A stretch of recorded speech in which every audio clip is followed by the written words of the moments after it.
Muito bem, estamos chegando para uma edição especial do Entre Linhas, nesta semana também especial, com conteúdos que vão trazer muita informação, muita prestação de serviço para vocês. Estamos aqui no Dial da Santos FM 92,5, também de forma digital, no nosso aplicativo, disponível nas principais lojas de aplicativos, também com a nossa transmissão multicâmeras que está no ar em facebook.com/Entre Linhas no rádio.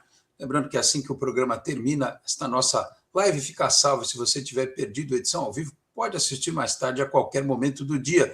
Mas, como eu sempre sou bastante honesto com vocês, esta nossa edição está pré-gravada, então não teremos como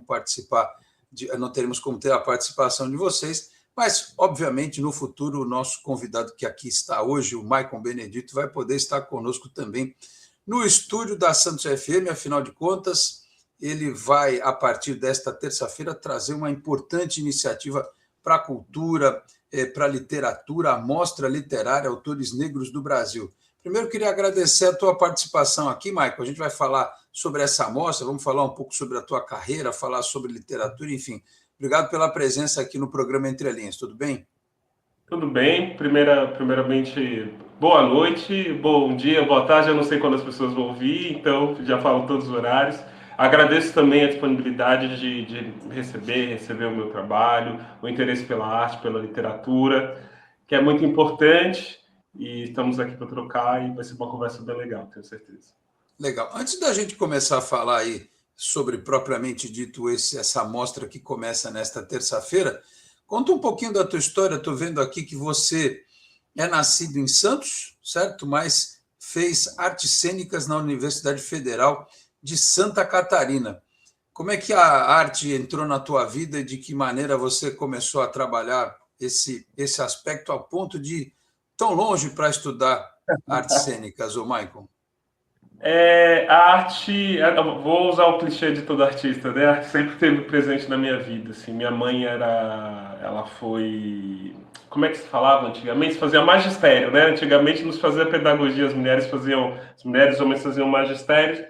E eu lembro que ela tinha uma coleção de livros de folclore brasileiro, e eu lembro que eu era uma criança que tinha esse dado mais introspectivo, então eu lembro de me perder nesses livros que ela tinha de folclore brasileiro. Eu lembro que era uma coleção que tinha histórias do folclore do Norte, histórias do folclore do Nordeste, do Centro-Oeste, do Sudeste, do Sul.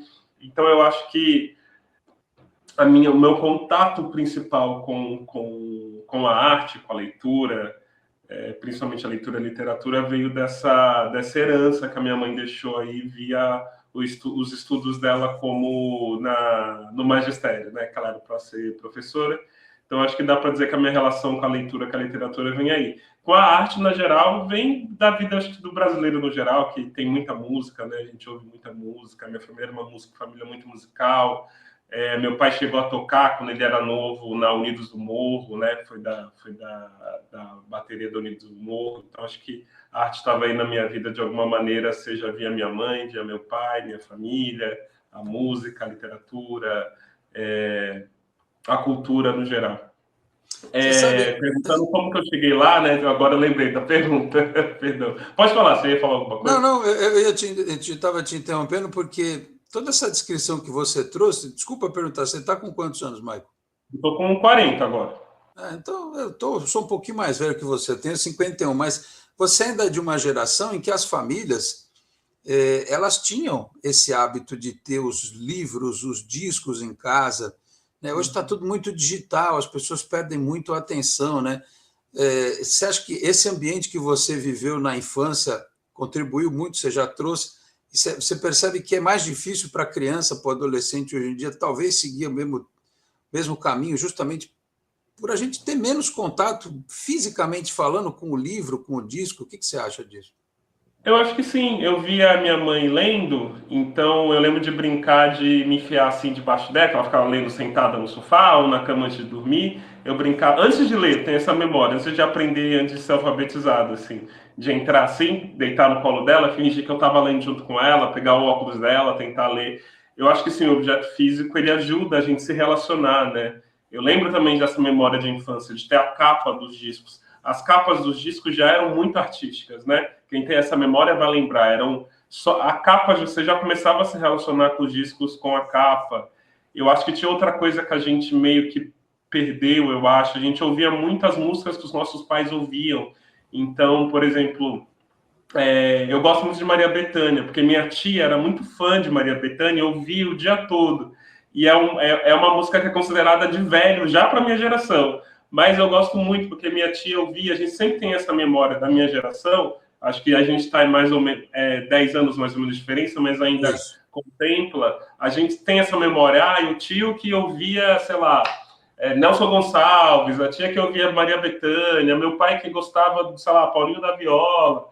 Então, acho que a gente tinha essa... Mesmo que não fosse da nossa geração, a gente conhecia, a gente ouvia, a gente partilhava, a gente tem a memória afetiva do que eles gostavam, do que eles ouviam, do que eles liam, do que eles, vou falar, consumiam, né, enquanto cultura. Então, acho que a gente tinha mais a presença do que as pessoas gostavam, né? Hoje é tudo fragmentado, né? Hoje eu falando nos espaços, ou com os pais, ou com os alunos, sei lá, segue um influencer de tal coisa, outro joga Roblox, né, que os jovens jogam, e ninguém conversa, a gente não tem mais essa cultura tão partilhada, né? A gente tem pessoas que tem um grupo, sei lá, de K-pop que tem milhões e milhões de seguidores e eu nem sei quem é, assim.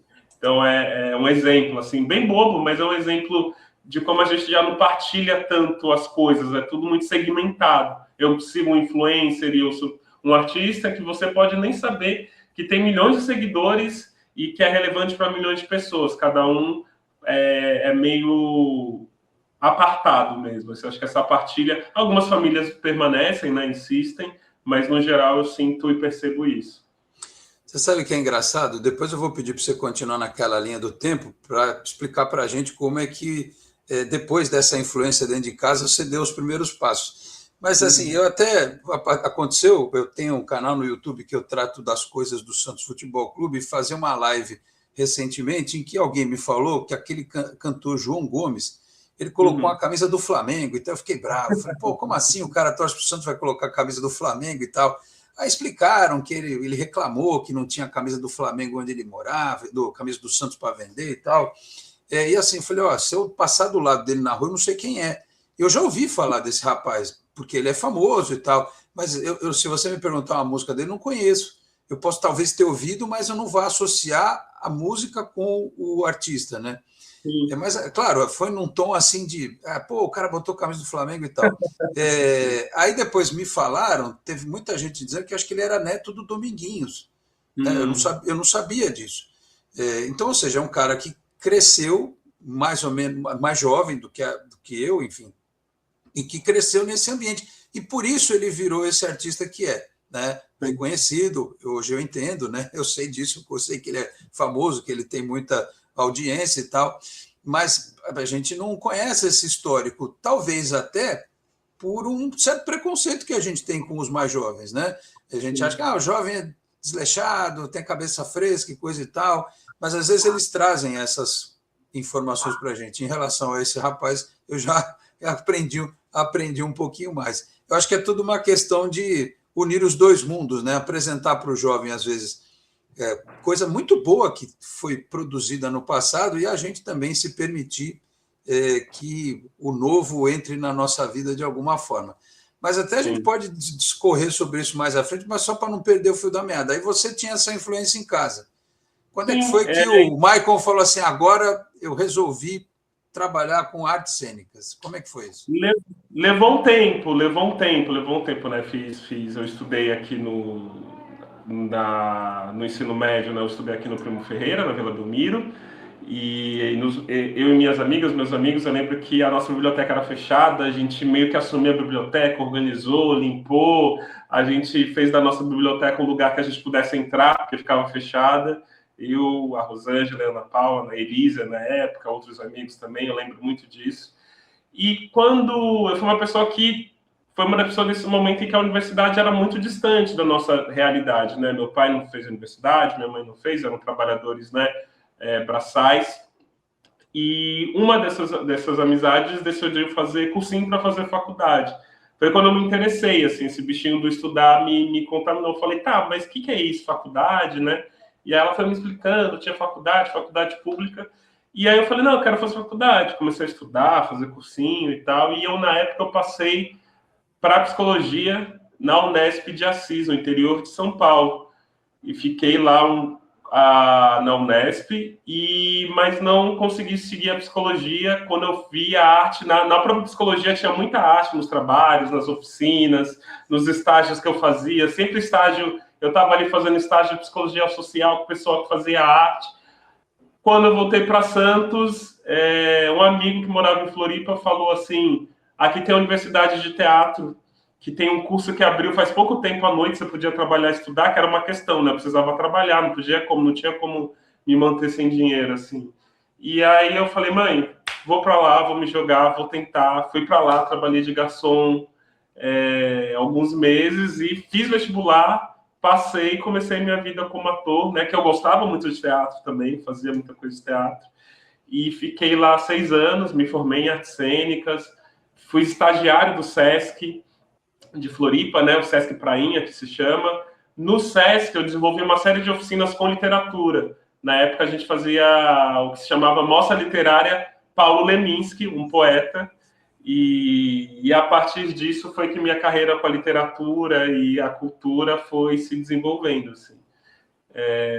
Foi um resumo, mas foi por aí, foi esse caminho, esse traçado que eu fiz na minha trajetória, assim. Deixa eu só fazer uma pergunta, por curiosidade. Assis é muito longe de Santos? No Oeste Paulista. Eu acho que a cidade que é mais conhecida para aquela região é Marília. É perto de Marília, umas 2 horas de PP, de Presidente Prudente. Para quem conhece, vai conseguir se localizar. Assim. Bem Oeste Paulista. Daqui de Santos lá, de ônibus era quanto tempo? 8, 10 horas, depende ali do horário. Você lembra que eu saía daqui à noite e chegava lá de manhã. Então, quem conhece o Oeste Paulista vai saber. A região de Marília, indo mais para lá, Presidente Prudente. É tão longe que está perto de Londrina, no Paraná. É umas 2, 3 horas de Londrina, no Paraná. Você sabe, eu estou perguntando isso porque eu estou me identificando com essa tua fala, que o meu filho está fazendo odonto na Unesp de Araçatuba. Ele foi para lá agora, faz 1 mês e pouco. E é longe. Eu não fui ainda. Minha esposa já foi algumas vezes, foi com ele para lá. E, cara, que loucura, né? A cidade completamente diferente da nossa, outro ritmo e tal. Eles falando, né? Trazendo esse depoimento. Enfim, para o estudo, você vê, né? Como para quem quer estudar mesmo, para quem vai fazer uma universidade pública. E você foi ainda mais longe, você foi para outro estado, para Santa Catarina e tal. A batalha que é... Né, você fez um curso que... Quanto tempo você fez psicologia? Era 5 anos. 5 anos. Mas você fez quanto do curso? Fiz 5, assim. Mas aí você terminou a faculdade, então? Decidi não seguir, e porque a arte atravessou minha vida, assim. A arte gritou, assim, não era... Então, minha terapeuta falou assim, não seguir foi a melhor coisa que você fez para sua vida. Você foi o mais honesto com você mesmo. E eu acredito nisso, assim, acho que eu Mas fiz... Você sabe que eu acho que todo conhecimento que a gente adquire não é em vão. Né? Não, certamente você, como psicólogo também, né? Como quem fez os 5 anos, aliás, a minha esposa é psicóloga também, então está tudo em casa, o nosso bate-papo. É um conhecimento que você vai levar para sempre, para lidar, por exemplo, com o público, para lidar com um colega de trabalho, com um diretor, enfim, com um produtor.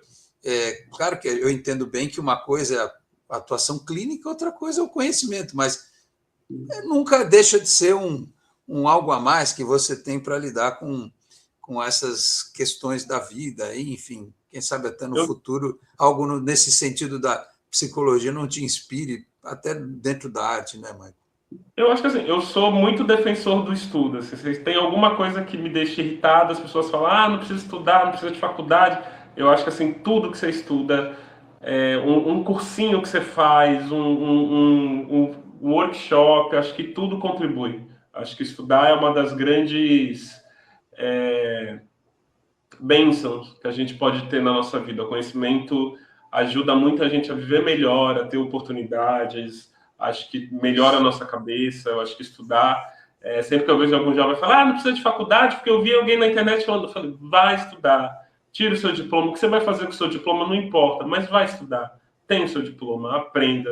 Acho que isso tudo nunca é demais, e eu acho que melhora a nossa vida, torna a gente os seres humanos mais completos. Assim. Acho que sou defensor do estudo sempre, sempre. Você sabe que hoje em dia tem essa falácia de que, não, como você disse, não precisa estudar, fulano foi até a terceira série, é milionário. A gente está falando de exceções à regra. Gente que tem um talento para negócio, que não é todo mundo que tem, né? E até porque hoje a gente vive tempos meio sombrios, né? Que as pessoas, e eu não tenho nada, juro por Deus, nada contra curso técnico. Eu acho que é até bom. Eu, por exemplo, acho carpintaria um negócio maravilhoso. Eu gostaria de aprender. Né? Eu acho muito bonito quem mexe com madeira e coisa e tal. Se um dia eu tiver tempo na vida, eu vou fazer carpintaria e aprender a tocar bateria. São dois desejos que eu tenho. Mas, enfim. Só que tem gente que acha que se você só oferecer para o cara aquela coisa mecânica, repetitiva, tá bom. Porque, inclusive, tem gente que acha que é mais fácil controlar pessoas que não tenham a capacidade de refletir sobre os problemas que elas enfrentam, né? Olha, eu te vendi um produto ruim, quebrou. Compra outro. Paciência, compra. Não, o cara não vai atrás do direito dele como consumidor. Ele não percebe. Por isso que a gente tem tanto golpe hoje em dia. Porque as pessoas, além de ingênuas e estarem menos atentas às coisas, elas parece que elas são treinadas para não defender os próprios direitos, né? E quando elas têm conhecimento, isso fica mais fácil, né, no nosso dia a dia. Enfim, não é nem o nosso tema principal de hoje aqui, mas acho que vale a reflexão, porque, como disse o Maicon, 2 faculdades, estudo, né, disse aqui, história de vida maravilhosa, os pais não tiveram a oportunidade que ele teve, foi para longe, largou o conforto de casa, porque tem muita gente, vou estudar aqui perto, né, a família faz o sacrifício, paga lá um curso particular e tal. Não, o cara foi lá e desbravou fronteiras para poder conseguir realizar o que ele realiza hoje. Mas, enfim, aí nós contamos essa tua história de como se inspirou, como começou. Hoje o teu trabalho, né? Eu estou deixando o factual para o final, aqui mais para o fim do nosso bate-papo. Como é que é a tua rotina hoje? Você tem a questão literária, você ainda atua, você...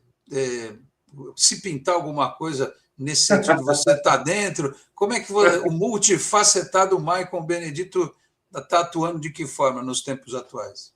Eu sou trabalhador mesmo da cultura, assim. Hoje eu sou o que a gente chama de contador de história, mediador de leitura e mediador de leitura no Colégio Marista, ali no centro de Santos, né? Ali tem um marista que trabalha com crianças de 1 a 6 anos. Então, eu levo livros para as crianças, atividades, teatro de palitinho, trabalho com eles ali a leitura, o incentivo à leitura, o conhecimento sobre a leitura, interesse no livro, né? Já nessa faixa etária que é para continuar o interesse, né, pela leitura.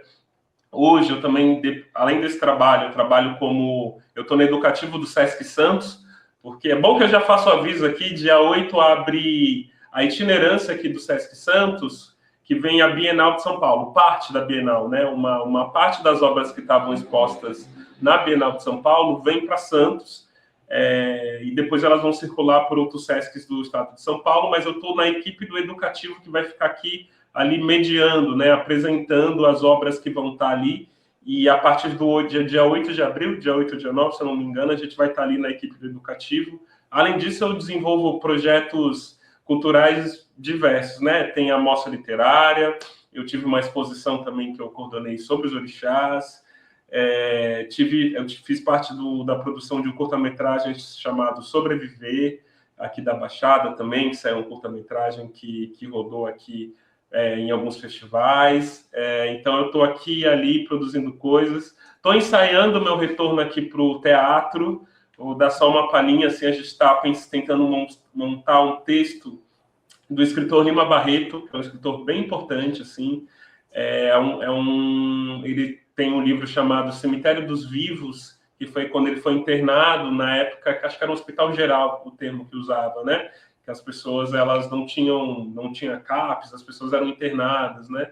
As pessoas pobres, as pessoas doentes, tudo meio misturado nisso que era eu não lembro se o termo específico era hospital geral, e a gente está querendo montar um monólogo, em que é meu retorno à cena, né, a atuação, em que nesse monólogo em que eu vou fazer o Lima Barreto, se der tudo certo aí, do que eu estou montando aí com algumas pessoas. Então eu estou em várias áreas, vários movimentos aqui na cidade, na região, tentando produzir arte. Acabou agora em fevereiro, eu acompanhei um projeto chamado Arrastão, que era um projeto de dança que aconteceu em diferentes lugares da Baixada Santista, só que eu estava ajudando, eu estava na parte da produção, né, junto com a Estela, minha amiga Estela, que era produtora, que era da Ciaetra de dança. Então, eu estou, quando eu posso em cena, quando eu posso na leitura, quando eu posso na produção, na curadoria, tentando sempre que eu estou aí junto nas artes, produzir coisas legais aqui e trazer para a nossa cidade. Legal, você sabe que a gente que lida com comunicação, e a arte também é uma forma de comunicação, é difícil estar num lugar só, né? A gente está sempre correndo de um lado para o outro, não tem muita escapatória, não. Aliás, só um parênteses aqui, ainda o Sesc que tem um trabalho importante e que, graças a Deus, o teatro voltou, né? Porque foi um Deus nos acuda, um desespero, todo mundo que fazia abertura de evento no Sesc, quase arrancou os cílios, né? Meu Deus, o Sesc está fechado. Aí o Guarani ficou lotado também, né? Que merece ter o seu público lá também. Mas, enfim, o pessoal ficou... Terminou a reforma. Terminou a reforma e a turma está lá aproveitando. Ô, Marco, então vamos falar sobre... aliás, o pessoal do Instituto Procomum, a gente abriu espaço tantas e tantas vezes aqui no Entre Linhas para divulgar os trabalhos, né? E aí começa nesta terça-feira e vai até o dia 15 a Mostra Literária Autores Negros do Brasil. De terça a sábado, sempre das 11 da manhã até às 6 da tarde. Explica para a gente como é que nasceu a ideia dessa mostra e o que ela vai apresentar, o que ela vai apresentar para o público a partir deste dia 7. Essa mostra ela nasceu de uma conversa com um amigo meu, que é professor de literatura lá no Recife. A gente estava ali na pandemia, a gente correndo para se virar, né? A gente das artes ficou numa situação, não só a gente das artes, né? Mas ficamos todos numa situação mesmo, o que a gente faz agora? E ele puxou na memória, assim, faz algo com Solano Trindade, que era um poeta que eu conhecia, mas não conhecia tão bem. Eu conhecia mais pela música dos Secos e Molhados, né? Que eles musicaram. Então, a partir desse apontamento desse meu amigo Alisson, que é professor de literatura lá no Recife, eu fui estudar mais Solano Trindade e falei, pô, é legal, acho que as pessoas precisam conhecer mais, assim. E aí eu lembrei da minha experiência com a mostra literária Paulo Leminski do Sesc, eu falei, vou replicar. A partir do Solano Trindade, nasceu dos autores negros, e só para fazer um parênteses aqui, é um projeto que foi contemplado com o terceiro edital Santos Arte Preta, da Prefeitura de Santos, em parceria com a Secretaria de Cultura. Então, a partir disso, da Mostra Literária Solano Trindade, fizemos, também foi de um edital, aí conseguimos o Arte Preta e ampliamos, né? Então, a gente trouxe mais 3 autores, né? Do Solano Trindade, a Odailta Alves, que é uma mulher escritora lá do Recife, uma mulher negra escritora, e a grandíssima Conceição Evaristo, né, que tem uma atuação hoje muito importante aí nas artes e na literatura no Brasil hoje em dia, né? Uma mulher de mais de 70 anos que está produzindo e criando muitas coisas bem importantes. O que vocês vão ver, quem for lá, o que vai ver? A gente tem uns banners com as poesias ilustradas, né? Então eu pedi para uma amiga artista ilustrar essas poesias.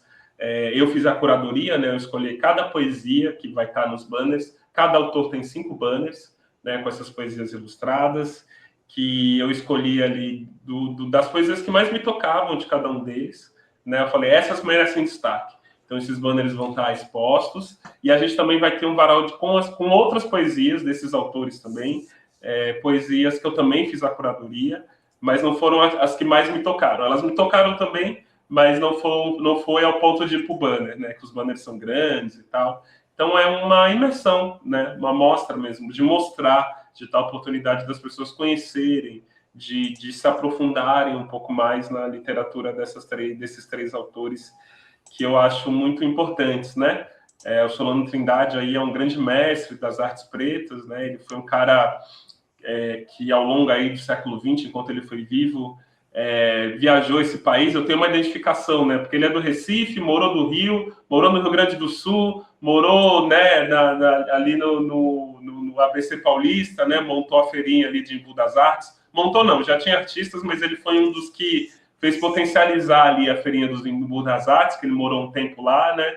Para quem não conhece, lá em Embu das Artes tem uma feira famosa de artes, com vários artistas expondo coisas, e o Solano foi uma das pessoas que foi para lá e ajudou a potencializar ali, né, aquela feirinha e dar visibilidade.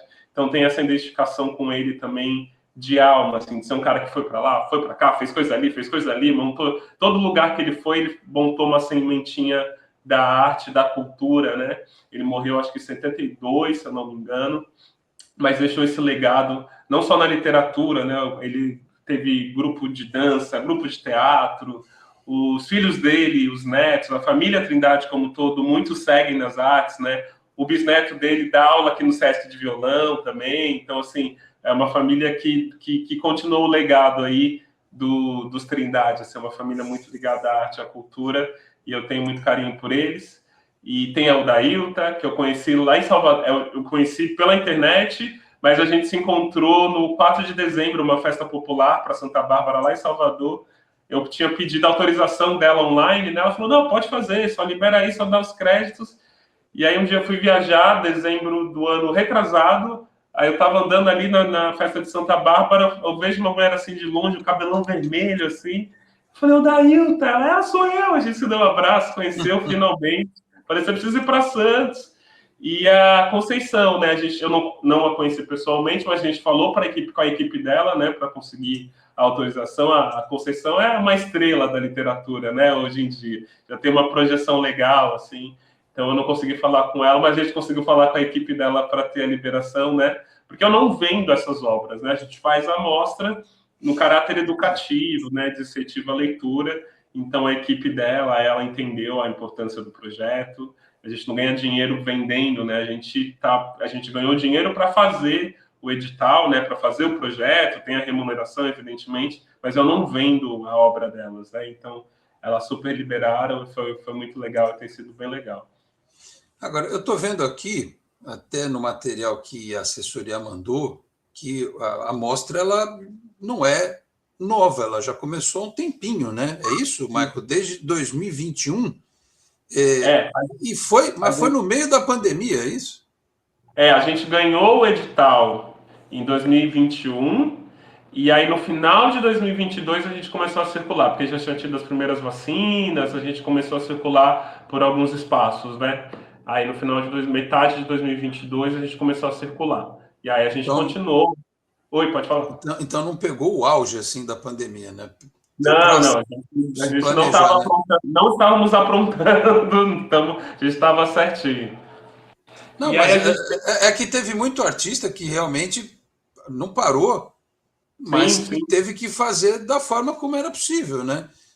Com as restrições, com aqueles... Depois de um tempo, né? Teve até exposições em que as pessoas ficavam... As obras eram colocadas de forma mais espaçada, né?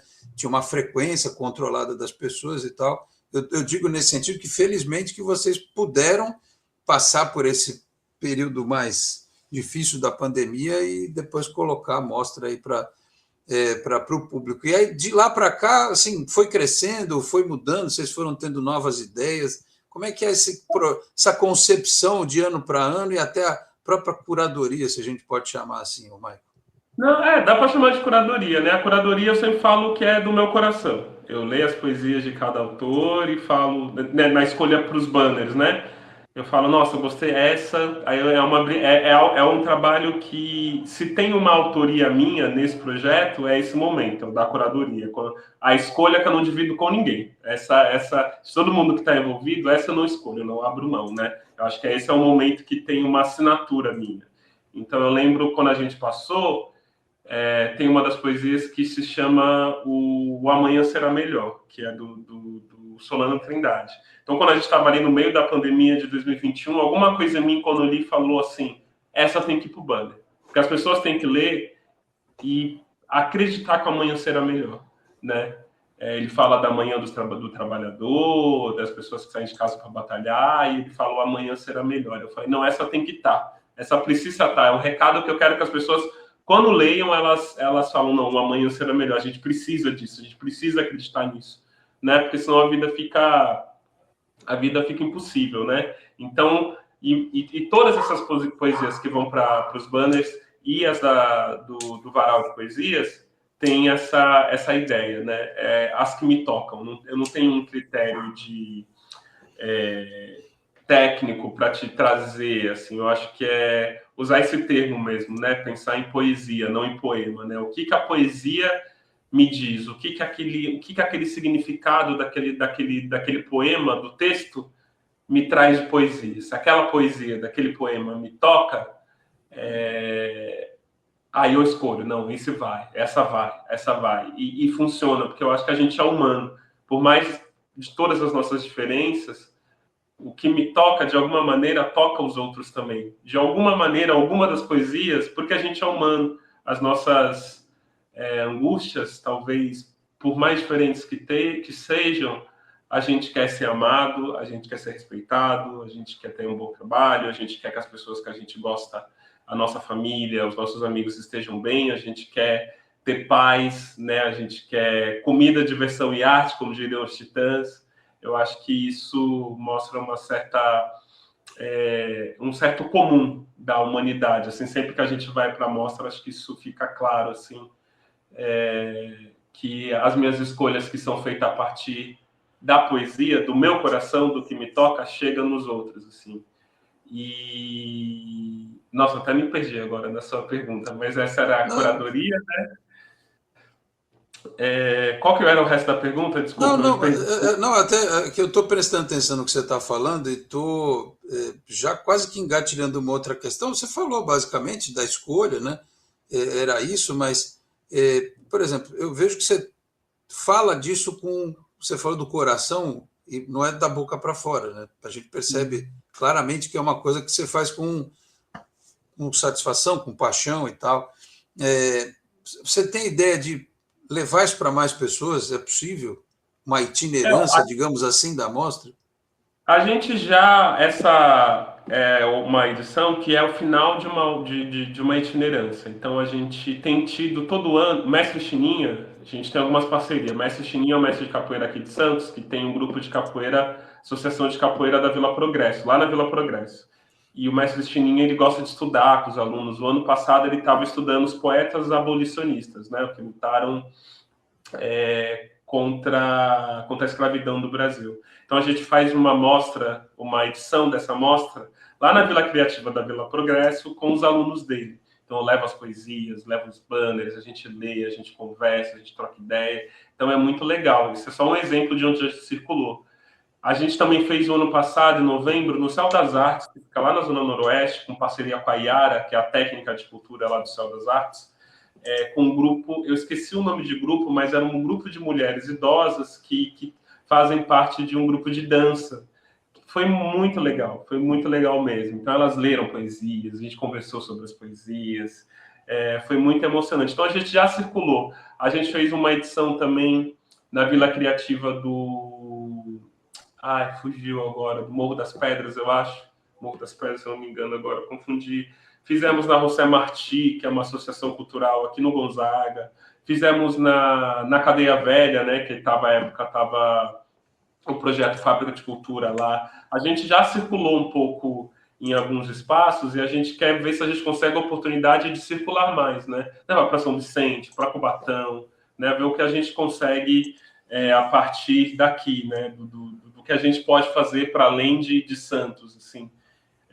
Então, estamos aí aos pouquinhos caminhando, né? E a ideia é que a cada amostra a gente consiga adicionar um poeta, ou uma poetisa, um poeta, né? A gente amplia essa amostra. Quem sabe um dia a gente faz uma grande amostra com vários poetas, e a partir dessa próxima, se der tudo certo, eu quero trazer outros artistas ilustrando as próximas obras, dos próximos poetas, né? Para também ter uma diversidade da linguagem visual, assim, para que cada um possa contribuir e a gente trazer essa amostra de uma forma mais ampla, assim. Essa é a ideia, essa é a ambição aí para os próximos anos. Você sabe, Michael, que a gente imagina o que seja uma produção cultural uma manifestação artística região adentro, cidade adentro, Santos, região, você falou das outras cidades, Brasil afora. Mas, de toda maneira, eu acredito que quando você pega a tua experiência local e transporta para outra, ali você tem, inclusive, a possibilidade de ter uma comparação. Né? Como é que é a vida aqui nessa região de Santos, eu vou comparar lá com a realidade de Mongaguá. Né? E aí o artista de lá vai te dizer, olha, aqui a gente trabalha assim, dessa forma e tal. Eu até pelo tempo que a gente tem o Entre Linhas no ar aqui na Santos FM, estamos caminhando aí para 11 anos, e a quantidade de artistas que a gente já entrevistou, produtores culturais de todas as áreas, todos eles celebram o fato que quando eles conseguem, por exemplo, um incentivo, um projeto aprovado, e conseguem levar isso para outras pessoas, e é impressionante como esse reconhecimento de fora, às vezes, é muito maior do que aqui dentro. Isso vale para tudo, vale para dentro da cidade, vale para dentro da região, vale para dentro do Brasil. Assim, eu já entrevistei aqui no programa pessoas que, inclusive, fazem enorme sucesso fora do Brasil e que não são conhecidas, e são daqui, ou são de São Paulo, assim, próximos aqui de nós. Né? E são pessoas que já se apresentaram para plateias espetaculares nos Estados Unidos, na Europa, na Ásia, e aqui essas pessoas não são reconhecidas. Eu acho que eu comecei com essa coisa do intercâmbio e da interação entre os artistas locais, entre os produtores culturais locais, para chegar no ponto de que o reconhecimento tem um caminho longo a ser trilhado, né? Até você realmente ser reconhecido no teu país. E tem músico brasileiro que faz sucesso enorme no Japão e aqui os caras não têm a mesma representatividade, enfim.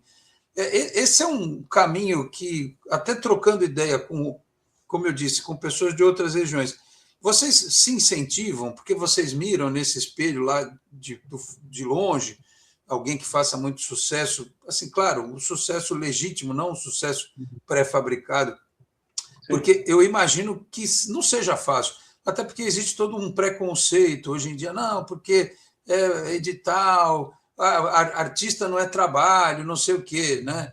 Mas todo mundo acha bonitinho quando os filhos voltam da escola com desenho, com pintura, né? Tudo, quando eles fazem apresentação musical na escola, não acham bonitinho? Todo mundo acha, fim de ano, festa, interprete e tal, mas tem que ter alguém para ensinar aquilo para as crianças, né? Quem está ensinando precisa comer, precisa pagar a conta, tudo isso, né? As pessoas querem entretenimento, elas querem ir no teatro, querem ir no cinema, mas os caras que fazem tudo isso, inclusive o cara da iluminação, o cara do som, tudo isso, a gente tem família para alimentar, tem conta para pagar.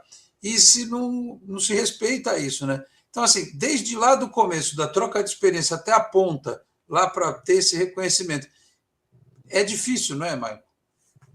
É difícil. Eu acho que, talvez para as pessoas se identificarem, você não começa em qualquer empresa, em qualquer firma, né, como eu dizia antigamente, como gestor, né? Você começa, sei lá, office boy, depois você faz uma faculdade, depois, né, você entra ali júnior, você vai subindo, você vai, né, galgando ali. Uma empresa tradicional tem isso, né? Você entra em determinada vaga, ou pelo menos era, né? Hoje em dia está mais diferente. Mas você vai subindo aos poucos, você vai tendo experiência, você vai tendo responsabilidade, você vai fazendo formações.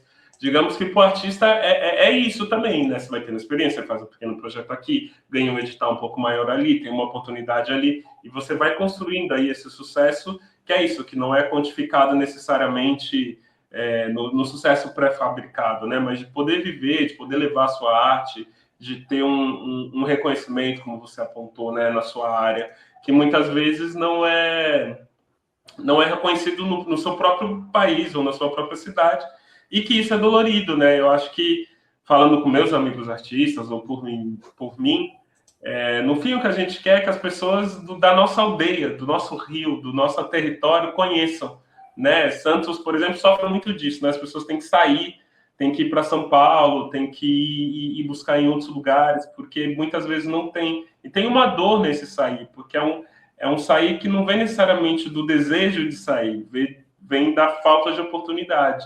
aí o desejo de continuar sendo artista te empurra a ir para outros lugares, né?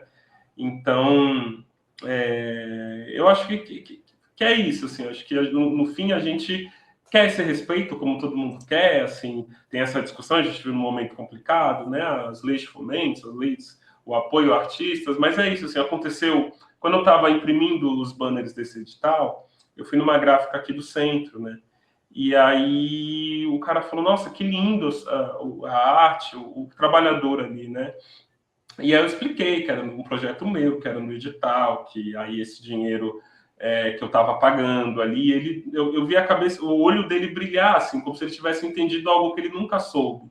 Então, esse dinheiro que vem de um edital, que vem de uma política de incentivo à cultura, ele não vem só para o artista, porque o artista vai precisar de alugar um espaço, ou mandar fazer alguma coisa, ou pagar o aluguel, ou fazer compra. O dinheiro ele não vem só para mim, ele circula, ele volta para a sociedade, né? Porque eu estou habitando aqui, né? Eu fui encomendar os banners numa gráfica daqui. Então, essa gráfica aqui já teve um dinheiro a mais que recebeu graças a um projeto que eu pensei, mas que foi realizado via lei de incentivo. E isso acontece nas diferentes linguagens. Um artista visual que vai precisar comprar material para pintar, vai precisar imprimir, ele vai fazer numa gráfica aqui, vai fazer um livro numa gráfica aqui, sei lá, um grupo de dança vai mandar com uma costureira faça aqui, né? Assim, então o dinheiro ele não vem só para o artista, né? Assim, o artista mora aqui, habita o território aqui, então vai pagar aluguel, vai fazer compra, vai, né, comprar material, contratar serviços. Então volta para a sociedade, não só na arte que todo mundo gosta, né, de ver seu filho, a pintura do seu filho, ver a apresentação de fim do ano lá no Teatro Municipal, que fica lotado, que todo mundo gosta de ver, né, levar, é um dia de que todo mundo se arruma e vai, tira foto, faz vídeo. Para além dessa devolução da arte em si, né, de ver a arte, de ver a apresentação, que já seria muito, volta também economicamente, porque é aqui na cidade que o dinheiro circula, né, aqui no estado, é aqui no país, o retorno vem também econômico, né, então tem esse lado também, que é importante da gente entender, de todos nós entendermos. Assim. Eu faço questão sempre de destacar isso que você trouxe muito bem agora, quando recebemos os artistas e os organizadores dos eventos. Eu vou pegar um aqui, da Juliana e do André, do Feed Fest, que é o festival de dança, que eles são de Cubatão, mas eles fazem um evento em Santos, que tem gente da região inteira, e que vem escolas de Santa Catarina, do interior de São Paulo, de outros estados, está no calendário da cidade. E aí o hotel fatura, né? O transporte, o cara que traz, a empresa de transporte, que às vezes é de lá, mas, enfim, se de alguma forma também está movimentando essa economia. As pessoas saem, né? Vão no shopping, vão comer, talvez além do que elas comeriam no hotel, enfim, vêm conhecer a cidade, no futuro podem voltar como turistas, né? As pessoas elas não entendem isso. Eu acho engraçado que depois, quando vem aquela... E a gente acompanha muito Fórmula 1, porque eu gosto, o Fernando Chagas gosta, o Tony Vasconcelos sempre está com a gente aqui, a gente fala muito de Fórmula 1, e a gente chegou naquela conta, né, de que todos eles que são especialistas, eu sou um abelhudo, por cada dólar investido no evento da Fórmula 1 em São Paulo, volta 6 vezes mais, entendeu? Você está falando de um... Claro que é uma proporção absurda, é um negócio global, um negócio mundial. Mas imagina várias pequenas iniciativas como essa, localmente, regularmente. Todo fim de semana você tem um evento cultural, seja onde for, numa praça pública, num teatro, de graça para as pessoas. A pessoa que disser que ela não tem o que fazer em Santos, ela está doida. Desculpa falar, porque é só procurar. Na TV a gente dá agenda cultural, você entra no Instagram, sempre vai. Então você tem música de graça, você tem apresentações das mais diversas, você tem festivais. Talvez tenha um outro que você pague, mas é um negócio, né? Você entra, você curte, aí você vai no evento musical, lá tem o espaço gourmet para você comer e tal. Tem muita coisa para o cara fazer. Não dá para dizer, estou entediado em casa. Tem como, cara, eu vou gastar uma fortuna, para fazer. Claro que dependendo do espetáculo, você viu quando a Fernanda Montenegro teve Rai no Sesc, o Deus nos acuda também, que foi porque todo mundo queria ver. Mas aí é uma exceção, né? É uma Mas Fernanda Montenegro, né? Todo dia que ela está aqui. inclusive, eu assisti no Roxy aí os Velhos Bandidos e eu achei muito divertido. Eu recomendo também para todo mundo. Então, é isso. Essa coisa que você trouxe, todo mundo que organiza evento fala: pô, eu tô tem abertura do evento, pô, padaria, restaurante, você fecha, hotel e tudo mais. A gente só precisa entender isso, né, enquanto sociedade, para valorizar o trabalho de todos vocês aí, que é sempre muito digno de elogio. Agora, o Michael, eu caminhando aqui para o finalzinho desse nosso bate-papo, e lá no finalzinho eu vou pedir para você deixar os contatos de rede social e tal, para quem quiser acompanhar o teu trabalho e também da amostra que está começando. Mas, enfim, olhando daqui para frente, assim, você tem algum sonho, você tem algum projeto, que você pense assim, essa coisa de voltar a atuar e tal? O que você projeta para o teu futuro profissional e artístico? O meu sonho, assim, o meu sonho seria ter, que eu gostaria, assim, de realizar, ter um espaço cultural, um espaço de arte, assim, com todas as linguagens de arte possível, para as pessoas estudarem arte, dança, artes visuais, cinema, balé, tudo que for escultura, marcenaria, tudo que for possível. Não deixa de ser uma arte, né? Queria que um centro cultural, vou usar esse termo, assim, sabe? E ter oficinas, ter trabalho, ter aula, poder gerar trabalho e renda para os meus amigos que trabalham com arte, poder levar arte para as pessoas também de uma forma mais constante. Acho que esse seria o meu maior desejo, assim, meu maior sonho para o futuro, assim. Acho que seria, se eu me visse ali junto com o pessoal, né, levando um instituto de artes, um centro de artes que tivesse tudo isso para todo mundo, seria muito legal. Assim, acho que eu teria uma vida muito feliz, assim, porque eu acho que a vida com a arte a gente fica melhor, de verdade. Sem dúvida. Usando um termo moderninho, né, quase um hub artístico, né? Hoje em dia tudo é hub, então um hub das artes, alguma coisa do gênero. Michael, antes da gente se despedir, quem quiser conhecer o teu trabalho aí, divulgue as tuas redes do evento, enfim. Só vamos reforçar o convite para o pessoal acompanhar a partir desta terça-feira a mostra lá no Sesc, é isso? Isso, no Sesc não, no Procomum. O Sesc é a Bienal que vai abrir dia 8, que é da Bienal, que é do Sesc. É verdade. Você explicou lá no começo, eu que me confundi. É bom a gente dar o endereço do Procomum, então. Deixa eu ver se eu tenho aqui.